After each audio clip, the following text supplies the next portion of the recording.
Hello good morning my students. हम आज math के अंदर अगला टॉपिक लेके चलते हैं। मैथ के अंदर अपना चल रहा था नंबर सिस्टम, ठीक है। तो आज हम जो प्रश्न लेके आ रहे हैं बेटा जी, उनमें से लगभग एक या दो क्वेश्चन देखने को एग्जाम में मिलते हैं। तो आज अपना जो टॉपिक है बड़ा शानदार है, लेकिन समझने लायक है। इसलिए सभी बच्चों से रिक्वेस्ट है, बड़े ध्यान से इस टॉपिक को देखिएगा और बहुत ही मज़ा आने वाला है। तो ज़्यादा टाइम हम खराब न करते हुए चलो मेन टॉपिक के ऊपर चलते हैं बेटा जी। क्लियर? तो चलिए ऊपर हेडिंग लिख लीजिए नंबर सिस्टम, और बेटा जी अगला पॉइंट हम स्टार्ट करते हैं बेटा जी। Okay, done. चलिए बेटा जी करते हैं शुरुआत, ठीक है। देखो बेटा जी, ये प्रश्न देखिए, दोनों ध्यान से प्रश्न देखिए। इस टाइप के प्रश्न जब भी एग्जाम में आए तो उनको कैसे करेंगे, करने का तरीका क्या होगा, अच्छी तरह समझना, बहुत बढ़िया बताऊंगा बेटा जी, ठीक है ना। देखिए जैसे ये प्रश्न आ गया, ये संख्या निम्न में से किससे विभाजित होगी, 11 से, 16 से, 25 से या 30 से। तो आपको एक काम करना है, क्या? सबसे पहले देखो ध्यान सुनना, 3 के ऊपर पावर 25 है, 3 के ऊपर पावर 26 है, 3 के ऊपर पावर 27 है, 3 के ऊपर पावर 28 है। आपको एक काम करना है, क्या करना है, इन पावर को हटा दो। हटा दिया, लो यहां लगा दो 0, 1, 2, 3, ये पावर लगा दो आप। कोई भी प्रश्न हो चाहिए इस टाइप का, जब भी प्रश्न आए तो आप सबसे पहले लगाओ 0, फिर 1, 2, 3 लिख दिया। किसी भी आधार के ऊपर पावर 0 हो तो उसका मान 1 होगा, 3 एकम 3 होंगे, और 3 का स्क्वायर 9 होगा, और 3 का क्यूब 27 होगा। क्लियर? इन सब का टोटल कीजिए। आप टोटल करोगे जब क्या होगा, 9 और 1 10, 10 और 30 40, सर टोटल 40 हो गया। क्लियर? टोटल कितना हो गया, 40। अब मैं जो बताऊं वो सुनो। यहां पर 3 3 3 3 आ रहा है, तो आपको क्या करना है, इस 40 के आगे लगा देना 3 गुणा 3 गुणा 3 गुणा डेस डेस डेस डेस, 2-3 बार लगा दो, 3 गुणा 3 गुणा। सर ये 3 गुणा क्यों आया? अरे बेटा आधार 3 ही तो है, इसलिए 3 गुणा 3 गुणा 3 करेंगे। अब तुम ये सोचो कि इनमें से ऐसी कौन सी संख्या है जिससे डिवाइड हो जाएगी। चलो इसके अंदर हमें भाग देना है। सबसे पहले ऑप्शन ए 11, ये लो 11। हमें पता है 11 का भाग 3 में भी नहीं जाएगा, और 11 का भाग 40 में भी नहीं जाएगा। इसका मतलब ये ऑप्शन गलत है। आ जाओ 16। आपने बोला सर 16 का भाग दे दो, मैंने कहा ठीक है, 8 एकम 8, 8 दूनी 16, 8 पंजू 40। अब मुझे बताओ इस 2 का भाग क्या 3 में जाएगा? नहीं। क्या इस 2 का भाग 5 में जाएगा? आपने बोला नहीं। इसका मतलब ये ऑप्शन भी गलत है। बचा 25। चलो भाई 25 लिखते हैं, ठीक है ना। ये आ गया 5 5 25, 5 8 40। अब मुझे बताओ इस 5 का भाग क्या 3 में जाएगा? नहीं। क्या इस 5 का भाग 8 में जाएगा? नहीं। तो ये ऑप्शन भी गलत। अब बचा कौन सा हमारे पास? 30। चलो 30 को लेते हैं। आप 30 को लोगे ना तो पता चलेगा, देखिए ध्यान से सुनना, 30 को लोगे तो 0 से 0 कैंसिल, और 3 का भाग इस 3 में चला जाएगा, कट गया, हुआ नहीं हुआ? यही ऑप्शन राइट आंसर है। हर पर्सन इसी प्रकार करना पड़ेगा अगर इस टाइप का क्वेश्चन है तो। चलो एक और करवाता हूं, ये देखो, मुझे पता है यहां 51 है, 52 है, 53 है, 54 है, 55। मैंने क्या बताया था, पावर को हटा के 0 1 2 3 4 लगा दो, ये तो बताया था ना। तो अब आप क्या लिखोगे, 2 के ऊपर पावर 0 प्लस 2 के ऊपर पावर 1, 2 के ऊपर पावर 2, 2 के ऊपर पावर 3, 1 2 3 4 5 है ना, 1 2 3 4 और एक ये 5 कर दिया। क्लियर? अब इसको सोल्व कर लो आप। इसका मान 1 होता है, 2 एकम 2, 2 का स्क्वायर 4, 2 का क्यूब 8, और 2 के ऊपर 16, 16 और 4 20, 20 और 10 30, 30 और 1 31, ये लो 31, 31 आ गया गुणा। अब ये देखो यहाँ इसका आधार 2 2 2 2 2 है, तो एक काम करो, 2 गुणा 2 गुणा 2, 3 या 4 बार लिख लिया करो, बस खत्म करने। ओके, मैंने यहां तक लिख दिया। अरे समझ में आ रहा नहीं आ रहा? आना पड़ेगा, समझिए इस चीज को, ठीक है ना। अब देखो, सबसे पहले मैं 23 का भाग दूंगा। मुझे पता है 23 का भाग न तो 31 में जाता है और 23 का भाग 2 में भी नहीं जाएगा, तो ये ऑप्शन गलत। अब लेते हैं 58। 58 में 2 का भाग देंगे तो 29 बच जाएगा, लेकिन 29 का भाग 31 में नहीं जाएगा, तो ये ऑप्शन भी गलत, ठीक है ना।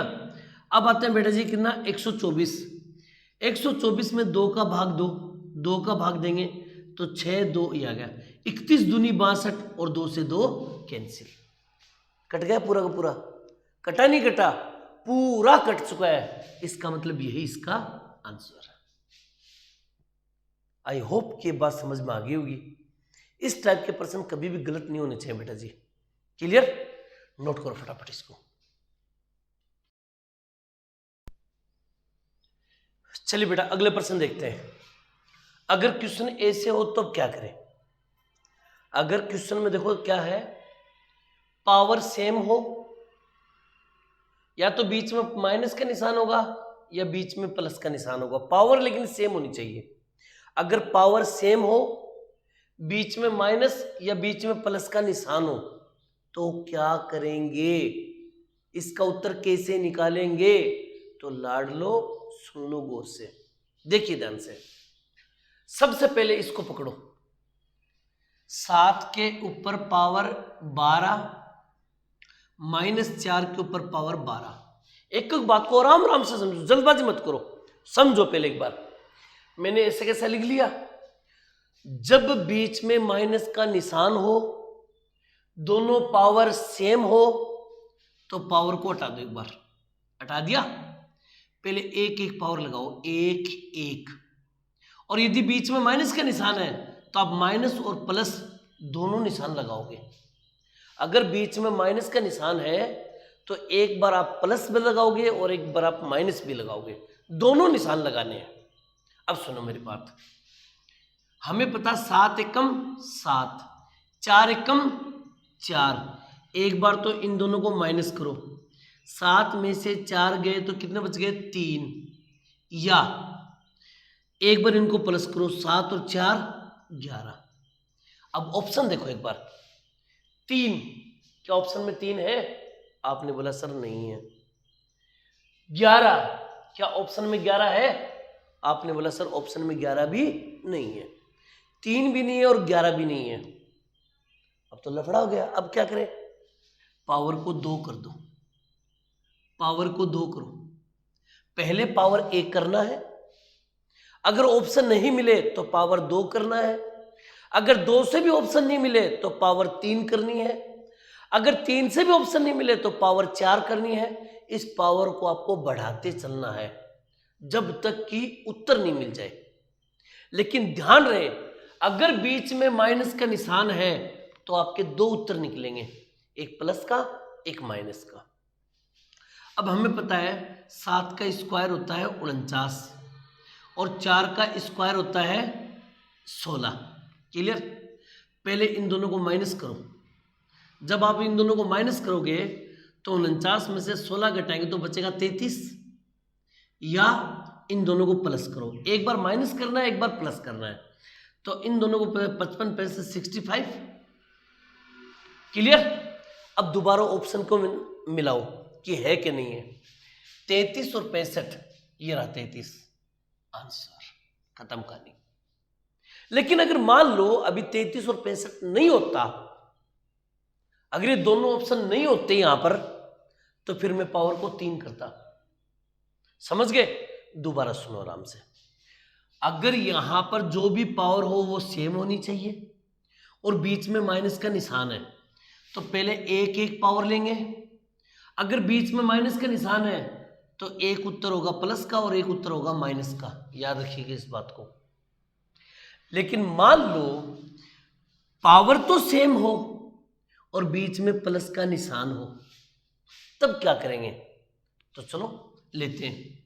37 के ऊपर पावर 12 और प्लस 4 के ऊपर पावर 12, पावर सेम हो बीच में प्लस का निशान हो तो एक काम करो, पहले पावर को हटाओ, पहले एक एक पावर लो, ठीक है ना। इसमें केवल एक ही उत्तर निकलेगा प्लस का, याद रखना। इसको सिर्फ जोड़ना है, प्लस करना है, इसमें डबल उत्तर नहीं निकलेंगे। लेकिन माइनस वाले में मैंने क्या बताया था, डबल उत्तर निकलेंगे, एक प्लस का और एक माइनस का। अगर बीच में निशान माइनस का है तो एक उत्तर निकलेगा प्लस का और एक उत्तर निकलेगा माइनस का। लेकिन अगर बीच में प्लस का निशान है तो केवल एक उत्तर निकलेगा और वो निकलेगा ओनली प्लस का। जैसे मैंने कह दिया 37 एकम 37 और 4 एकम 4, दोनों को जोड़ो 41। अब देखो ऑप्शन में 41 है क्या? हाँ सर है, यही आंसर है। अगर ऑप्शन में 41 नहीं होते, अगर ऑप्शन में 41 नहीं होते तो मैं यहां पर 2 पावर लगाता, पावर 2 लगाता, फिर देखता आंसर। लेकिन हमें पावर को तब तक बढ़ाना है जब तक ऑप्शन नहीं मिल जाए। क्लियर? समझ में आ गए? अगर हमसे और भी अच्छे अच्छे क्वेश्चन करें, नोट करो फटाफट इसको। चलिए बेटा जी, अब ये प्रश्न देखिए कैसे करना है, ठीक है ना। जैसे ये क्वेश्चन आ गया, उसने दे दिया 15 के ऊपर पावर 23 प्लस 23 के ऊपर 23 में 19 का भाग दे तो शेष क्या होगा। आप एक बात बताओ बेटा, एक बार 19 को 2 मिनट के लिए छोड़ दो आप लोग। ये प्रश्न मैंने अभी भी बताया था आपको, ऐसा प्रश्न साइड में लिखो, 15 के ऊपर पावर 23 प्लस 23 के ऊपर पावर 23, ये आ गया। मैंने कहा सर पावर सेम है, बीच में प्लस का निशान है, तो मैंने क्या बताया था, पावर को हटा दो एक बार। मैंने पावर को हटा दिया, ए लीजिए, पहले एक एक पावर लगाएंगे, कर दिया। 15 एकम 15 प्लस 23 एकम 23, एक काम करो दोनों को जोड़ दो तो ये हो गया 38। यही तो हुआ ना, 38 है हमारे पास। मैंने क्या बोला कि जब पावर सेम हो, बीच में प्लस का निशान हो, तो केवल एक ही उत्तर आएगा, वो आएगा प्लस का। पहले पावर 1 1 लगाएंगे। अब सुनो, मैंने 1 1 पावर लगाया, उत्तर आया 38। लेकिन वो तो बोला कि 19 का भाग दे, तो एक काम करो, इस 38 के अंदर 19 का भाग दो, 19 दूनी 38, शेषफल क्या बचा, 0, शेषफल 0 बचा। ऑप्शन देखो ये रहा, सी ऑप्शन राइट। मान लो ऑप्शन में 0 नहीं होता, अगर ऑप्शन में 0 नहीं होता तो फिर बेटा जी मैं यहां 2 पावर लेता, 2 पावर लेके उसको सोल्व करता, फिर 19 का भाग देता, फिर देखते शेषफल क्या आता। मेरी बात समझ रहे होंगे शायद। पहले 1 पावर लेंगे, उत्तर नहीं मिला तो 2 पावर लेंगे, फिर भी उत्तर नहीं मिला तो 3 पावर लेंगे। ये बात अच्छी तरह से खोपड़ी में बिठा लेना। क्लियर? चलिए यहां देखो, अब देखो यहां पावर तो सेम है, लेकिन भाई साहब डेस डेस डेस डेस है। अगर पावर सेम हो और 1 2 3 4 5 बढ़ते क्रम में 99 तक के बीच में डेस डेस डेस है, तो आपको पहली वाली संख्या और लास्ट वाली संख्या केवल इन दोनों को ही लेना है। याद रखना, अगर बीच में डेस डेस डेस हो तो पहली और अंतिम संख्या लेनी है, यानी कि 1 के ऊपर पावर 99 प्लस 99 के ऊपर पावर 99 कर लोगे। फिर अब ये सोचो कि यार पावर तो सेम है, पावर सेम है तो 1 1 लगाएंगे। क्लियर बात है? तो मैं इसको हटाऊंगा, यहां पर लिखूंगा ए के ऊपर पावर 1 और इसके ऊपर भी पावर 1, 1 एकम 1, 99 एकम 99, 99 और 1 कितने हो गए, 100, 100 हो गए। कितने हो गए, 100। अब मुझे किसका भाग देना है, 25 का। एक काम करो, 100 में 25 का भाग दो। आप बोलोगे सर अगर मैं इसमें 25 का भाग दूं तो 25 चौक 100, तो शेषफल क्या बचा, 0 बचा। अरे शेषफल 0 ही तो बचा। Option number A right answer. समझे? अगर ये शेषफल 0 नहीं होता, अगर ऑप्शन में 0 नहीं होता तो मैं यहां पर 2 पावर लगाता, फिर इसमें भाग देता। आई होप कि समझ में आ गई होगी। चलिए आगे देखो, प्लस प्लस का निशान है लेकिन पावर सेम है, डैश डैश भी नहीं है, लेकिन पावर सेम है, कोई दिक्कत नहीं, पावर को हटाओ, 1 1 1 लगा दो और इसको जोड़ के देख लो। तो आपने बोला sir 17 plus 23 plus 29, 17 plus 23 plus 29, 1 1 1 power लगाने की जरूरत नहीं है, डायरेक्ट जोड़ दो। आप इसको जोड़ोगे तो 17 और 23 40, 50 60 69 69 हो गए। कितने हो गए? 69 69 हो गए। अब तुम मुझे ये बताओ, ये 69 तो हो गए, मुझे भाग 23 का देना है। किसका भाग देना है? 23 का। तो आप एक काम करो, 69 में 23 का भाग दो, 23 से कम 23, 23 दूनी 40, 23 तिये 69, 69, शेषफल क्या बचेगा? 0। Option number D right answer.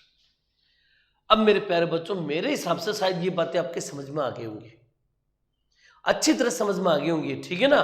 तो इनको बढ़िया तरीके से कवर कर लो, ये प्रश्न एग्जाम में ज्यादातर आने लगे आजकल। क्लियर? तो फटाफट नोट कीजिए, मैं आगे और बताता हूं बेटा जी। ओके, नोट कीजिए। चलिए बेटा जी, ये 3 क्वेश्चन देखिएगा, ठीक है ना? प्रश्न दे रखा हमें कि अगर कोई 2 अंकों की संख्या, 2 अंकों की संख्या अगर 2 बार रिपीट हो, कितनी बार रिपीट हो? 2 बार। 2 अंकों की संख्या यदि 2 बार रिपीट हो, वो हमेशा 101 से विभाजित होगी। रट लेना इस बात को। अगर 2 अंकों की संख्या अगर 2 बार रिपीट हो, जैसे 12 12, ठीक है ना, 19 19, ठीक है ना, 43 43, 2 अंकों की संख्या अगर 2 बार रिपीट हो तो याद रखना वो हमेशा 101 से विभाजित होगी, याद कर लीजिएगा। लेकिन अगर 2 अंकों की संख्या 3 बार रिपीट हो, कितनी बार रिपीट हो? 3 बार, एक बार नहीं 3 बार रिपीट हो, ठीक है ना। 2 बार रिपीट हो तो 101, 3 बार रिपीट हो तो भाई देखो, अगर कोई संख्या 2 अंकों की संख्या अगर 3 बार रिपीट हो तो वो 7 से भी, 13 से भी और 37 से, इन तीनों से विभाजित होगी, याद रखना। 7 का भाग भी जाएगा उसमें, 13 का भाग भी जाएगा उसमें और 37 का भाग भी जाएगा उसमें। अगर 2 अंकों की संख्या 3 बार रिपीट हो, ये आपको रटना पड़ेगा, याद रखना बेटा जी।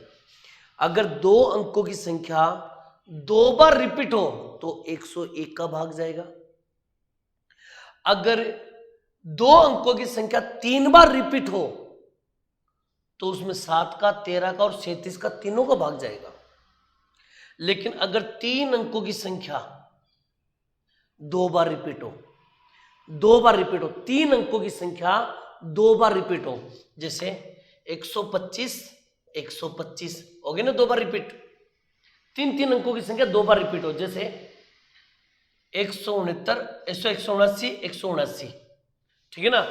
3 अंकों की संख्या अगर 2 बार रिपीट हो तो बेटा जी याद रखना, उसमें 7 का, 11 का, 13 का और 1001, इन चारों का भाग जाएगा। याद रखना, 7 का भाग भी जाएगा, 11 का भाग भी जाएगा, 13 का भाग भी जाएगा, 1001 का भाग भी जाएगा। मेरी बात समझ लो मैं क्या बोल रहा हूं। 7 का भाग भी जाएगा उसमें, 11 का भाग भी जाएगा उसमें और 13 का भाग भी जाएगा उसमें और 1001 का भाग भी जाएगा। अगर 3 अंकों की संख्या अगर 2 बार रिपीट हो तो, अब देखो इन चारों में से कोई एक ऑप्शन में मिलेगा, ये रहा 1001। हो सकता है ऑप्शन में 7 भी आ जाता तो वो भी राइट होता, ऑप्शन में 11 होता तो वो भी राइट होता, लेकिन 7 और 11 और 13 ऑप्शन में है नहीं, ऑप्शन में 1001 है, जो ये रहा। वैसे 3 नियम याद रखना। 2 अंकों की संख्या अगर 2 बार रिपीट हो, 2 अंकों की संख्या अगर 2 बार रिपीट हो तो 101 का भाग जाएगा। 2 अंकों की संख्या अगर 3 बार रिपीट हो तो 7 का, 13 का और 37 का तीनों का भाग जाएगा। अगर 3 अंकों की संख्या 2 बार रिपीट हो तो उसमें 7 का, 11 का, 13 का और प्लस 1001 तीनों का, चारों का भाग जाएगा। क्लियर? और भी इससे रिलेटेड और अच्छे क्वेश्चन बताऊं, फटाफट नोट कीजिए बेटा जी। चलिए मेरे प्यारे बच्चों, अभी आपने नियम ने देखा है एग्जाम के अंदर ये 2 हाल ही के एग्जाम में ये प्रश्न आए हैं। अगर तुम लोग है ना बेटा जी, अगर ये मेरा वीडियो आराम से देखो तो एक काम करना, पहले मेरे वीडियो को पॉज कर लेना, ठीक है ना। पॉज करने के बाद में तुम खुद पहले इसको सोल्व करके कोशिश करो। लीजिए पॉज कीजिए। ओके बेटा जी। अब अगर आपसे नहीं हो पा रहा है तो अब मेरी बात सुनो ध्यान से। देखिए 3 अंकीय संख्या A B C A C A B का योग किससे विभाजित होगा। पहली बात तो ये तुम्हें इसका योग का नहीं पता, ए बी सी का मान का भी नहीं पता है। तो एक काम करो तुम लोग, सबसे पहले यहां पर लिख रखा है ए बी सी, तुम कुछ भी मान लो ए बी सी का, 1 2 3, ए का मान ए, बी का मान 2, सी का मान 3, और तुम खुद सोचो ए बी सी यानी कि 1 2 3, फिर बी सी ए 2 3 1, फिर सी का 3 1 2, कर लिया। अब कोई ये पूछो सर 1 2 3 ही क्यों ले, छोटी संख्या इसलिए ले ली। आप 4 5 6 भी ले सकते हो, आप 9 10 11 भी ले सकते हो, लेकिन उतना बड़ा जोड़ बाकी गुणा भाग में दिक्कत आ जाएगी तुम लोगों के। सॉरी 9 10 11 नहीं, सिंगल अंक जैसे 1 2 3 या 3 4 5 या 6 7 8, आप कोई भी सिंगल संख्या ले सकते हो। लेकिन अगर बड़ी संख्या लोगे तो जोड़ने में दिक्कत, फिर उनका भाग देने में दिक्कत। इससे अच्छा कि छोटा छोटा एग्जाम्पल ले लो।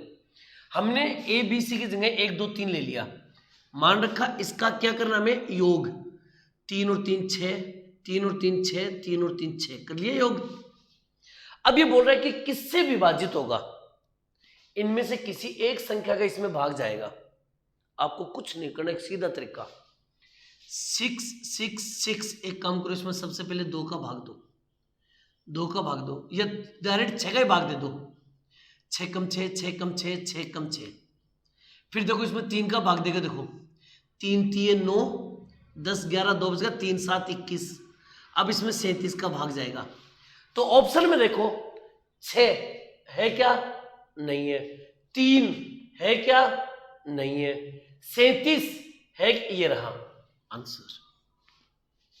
सबसे बढ़िया तरीका है, कुछ भी ले लो आप मान, उत्तर 37 से आएगा। कुछ भी ले लीजिए आप। ओके, यहां जाओ, इस पे लगाओ दिमाग बेटा। पहले मेरे वीडियो को पॉज कर देना, पॉज करने के बाद में पहले खुद ट्राई करो, नहीं अगर आपका उत्तर आते हो तो फिर मेरा वीडियो देखो। पॉज कर लीजिए। अब देखिए बेटा जी, करते हैं। वो ये बोल रहा है कि ए बी एक संख्या है। अगर मैं इसको देखो, ए बी ये एक संख्या है, अगर मैं इसको डी ई डी से गुणा करूं तो मेरे पास गुणनफल ए बी आता है। थोड़ी खोपड़ी लगाओ, 2 अंकों की संख्या 2 बार रिपीट है, ए बी 2 अंकों की संख्या 2 बार रिपीट है, तो वो किससे विभाजित होगी, किससे विभाजित होगी, 101 से विभाजित होगी। समझ गए। अब मेरी बात सुनिएगा, डी ई डी 101 यानी कि ये जो मान है ना, डी का मान 1 है, ई का मान 0 है और डी का मान 1 है, ये 101 है। 101 को ए बी से गुणा करोगे तो ए बी आएगा, और ए बी में 101 का भाग जाता है। आपको ये सबको पता है, खत्म कहानी। इतना ही तो कॉमन सेंस इस्तेमाल करना था इसमें। अब हमें पता है डी का मान 1 है, ई का मान 0, डी का मान 1 है। इसमें देख लो, ये फाइंड करना हमें फाइंड करना 2d प्लस ई का मान बताओ। यही तो पूछा ना उसने। मैंने कहा डी का मान 1 है और ई का मान 0 है। डी का मान 1 है, ई का मान 0 है। 2 1 कम 2 प्लस 0 बराबर कितना आया, 2। यही इसका right answer, option number B. Clear. ये हाल ही के एग्जाम में आए हुए क्वेश्चन है, थोड़ा इनको बढ़िया तरीके से कवर कर लीजिएगा बेटा। ओके, तो चलिए आगे और भी। और बेटा अगर मजा आ रहा आप लोगों को तो प्लीज बेटा अपना एक ही बात है, चैनल को सब्सक्राइब कीजिए और जल्दी जल्दी बेल आइकन दबाइए और फटाफट अपने दोस्तों को शेयर कर दीजिए और ये बोलिए कि एक बार पढ़ के देखिए। मैं गारंटी कर रहा हूं एकदम मस्त बताऊंगा बेटा आपको। ठीक है, नोट कीजिए बेटा फटाफट। अब मेरे प्यारे बच्चों, इन प्रश्नों को देखिए। दिखने में तो ऐसे लगेंगे कि एकदम इजी प्रश्न है, लेकिन देखिए ध्यान दीजिएगा। इनकी लैंग्वेज को समझिए पहले। उसने बोला सम संख्या n के लिए, यानी कि n क्या है, सम संख्या है, तो आपको समझ जाना चाहिए n का मान क्या तो 2 होगा या 4 होगा या 6 होगा या 8 होगा, क्योंकि अगले ने बोला सम संख्या है तो कुछ भी हो सकता है, कोई भी सम संख्या हो सकती है। तो आपको सबसे पहले क्या करना है, इसको पकड़ना है, 6 के ऊपर पावर n माइनस 1। तुम सबसे पहले n की जगह 2 रखो। मैंने सर n की जगह 2 रखा, तो मैं इसको क्या लिखूंगा, 6 का स्क्वायर 36, 36 में से 1 घटा दो, कितना बचा, 35। ऑप्शन में देखो 35 है क्या, आपने बोला सर है, यही आंसर है, खत्म कहानी। लेकिन अगर ऑप्शन में 35 नहीं होते तो भाई साहब फिर मैं 4 लेता, कितना लेता, 4। अरे बात समझ रहे हो ना, एक पावर हम बढ़ाते चलते फिर आगे, यानी कि इससे उत्तर नहीं मिलता तो ये पावर लगाते, इससे नहीं मिलता तो ये पावर लगाते। Clear, done done done done. चलिए आगे देखो, प्राकृत संख्या n, प्राकृत संख्या n यानी कि n का मान क्या तो 1 होगा, 1 से काम नहीं चला तो 2 होगा, 2 से काम नहीं चला तो 3 करेंगे, 3 से काम नहीं चला तो 4 करेंगे, फिर आगे बढ़ते चलेंगे। तो चलिए पहले इसको देखते हैं, 3 के ऊपर पावर 4n माइनस 4 के ऊपर पावर 3n, ये कर दिया मैंने। सबसे पहले n की जगह 1 रख दो। मैंने कहा सर अगर मैं n की जगह 1 रखूं, अगर मैं n है n की जगह में 1 रखूं, ये आ गया, ठीक है ना। तो भाई साहब आप सबसे बड़ी गलती कर रहे हो। क्या कर रहे हो मैं बताऊं आपको, सुनो भाई साहब, बात यह है कि एक काम सबसे इजी कर लो पहले। आपने बोला सर कौन सा इजी करें, मैंने कहा 3 के ऊपर पावर 4 है, 3 के ऊपर पावर 4 है तो 3 को 4 बार गुणा कर लो, 3 तिये 9, 9 तिये 27, 27 तिये 81, यानी कि 81। और अब इसके ऊपर पावर लगा दो n, माइनस 4 के ऊपर पावर 3 है, एक काम करो पहले 4 के ऊपर पावर 3 को, यानी 4 को 3 बार गुणा करो, 4 चौक 16, 16 चौक 64, तो आप लिखोगे 64 और अब लिख दो n। केवल सिंगल n होना चाहिए, देखो सिंगल n है ना, तो यहां पर सिंगल n है। आ गया, बात को समझोगे शायद। 3 के ऊपर पावर 4 का वैल्यू 81, 4 के ऊपर पावर 3 की वैल्यू 64 और n इसके ऊपर लग गया, n इसके ऊपर लग गया। अब कर लो सोल्व, अब कर लो सोल्व। मैंने सबसे पहले 1 1 रखूंगा, 1 1, ठीक है ना। और मैंने आपको क्या कहा था, याद करो मेरा इस टॉपिक का पहला पोर्शन, कि मैं अगर तुम लोगों को ये कह दूं कि 81 के ऊपर पावर 1 और 64 के ऊपर पावर 1 और बीच में माइनस का निशान है, तो मैंने क्या बोला था, जब ये दोनों संख्या की पावर सेम हो और बीच में माइनस का निशान हो तो उसके डबल उत्तर निकलेंगे, एक प्लस का भी निकलेगा और एक माइनस का भी निकलेगा। तो ये माइनस भी होगा और प्लस भी होगा। एक काम करो, 81 में से 64 को पहले माइनस करके देखो, तो 81 में से 64 माइनस तो 5 बच गए, सॉरी 5 क्या 7 बच गए, 7 बच गए, एक 17। आप बोलोगे सर इसका मान 17 आएगा, 17, या अब इन दोनों को प्लस करके देख लो, 4 और 1 5, 8 6 14 145, या 145 आएगा। बोलो भी हाँ है ना। मैं दोबारा बोल देता हूं, मैंने पहले 3 के ऊपर पावर 4 का 81 मान रख दिया, 4 के ऊपर पावर क्यूब 64 रख दिया, n कर दिया। फिर मैंने n की जगह 1 लिया, मैंने जब 1 लिया तो आपको पता चला सर पावर सेम है, बीच में माइनस का निशान है, तो मैंने बोला था जब पावर सेम हो बीच में माइनस का निशान हो तो उसके डबल उत्तर निकलेंगे, एक प्लस का और एक माइनस का। तो आपने इन दोनों को एक बार प्लस में कर दिया और एक बार माइनस में कर दिया। क्लियर। अब देखो इस प्रश्न के अंदर 17 देखो ये रहा, 17 आ रहा है, और 145 देखो ये रहा, दोनों ऑप्शन है, दोनों ऑप्शन आ रहे हैं। लेकिन यहां देखो क्या नाम लिख रखा है, बड़ी से बड़ी संख्या, इसलिए डी ऑप्शन राइट होगा, सी बी ऑप्शन राइट नहीं होगा। समझाई मेरी बात। ये ऐसे प्रश्न भी एग्जाम में आए हैं, ध्यान रखना इन प्रश्नों को। यहां पर देखो प्राकृत संख्या n, तो n का मान 1 होगा या 2 होगा या 3 होगा या 4 होगा, कुछ भी रख सकते हैं। तो आप सबसे पहले इसको पकड़ो, 6n + 3 का होल स्क्वायर। मैंने n की जगह 1 रखा, n की जगह 1 रखा। 6 1 कम 6 में 3 जोड़ दो 9, तो आप बोलोगे 9 का स्क्वायर। और 9 का स्क्वायर कितना होता है? 81। आपके पास उत्तर आ गया 81। उसने बोला मैं 9 का भाग दे, 81 में अगर मैं 9 का भाग दूं तो 9 9 81, शेषफल क्या बचा? 0। Option number C right answer. अगर यहां पर ये 0 ऑप्शन नहीं होता तो भाई साहब फिर मैं 2 रखता, यहां पर 2 रखता। समझ लो मेरी बात। ये इस तरह के प्रश्न भी एग्जाम में आए हुए हैं। ये टॉपिक दिखने में आपको ऐसा लग रहा होगा कि भाई यार ये सिंपल सवाल है, लेकिन एग्जाम में आते हैं। इसलिए मेरे प्यारे बच्चों इस टॉपिक को बढ़िया तरीके से तैयार कर लेना, और ये टॉपिक हो गया आपका खत्म। क्लियर? अब मेरी बात को ध्यान से सुनना। अगर मेरे प्यारे बच्चों प्लीज, अगर तुम लोगों को ये मैटर अच्छा लग रहा है तो प्लीज बेटा चैनल को सब्सक्राइब करवाए, अपने दोस्तों को भी करें, चारों तरफ शेयर कर दो बेटा प्लीज, ठीक है ना। और जल्दी जल्दी सब्सक्राइब कीजिए बेटा जी, ओके। और बढ़िया तरीके से नोट्स बनाते जाओ, अगला टॉपिक में और लेकर आऊंगा इससे भी बढ़िया। तब तक आप लोगों से अलविदा। जय हिंद, जय भारत बेटा जी। नोट कर लो फटाफट बेटा।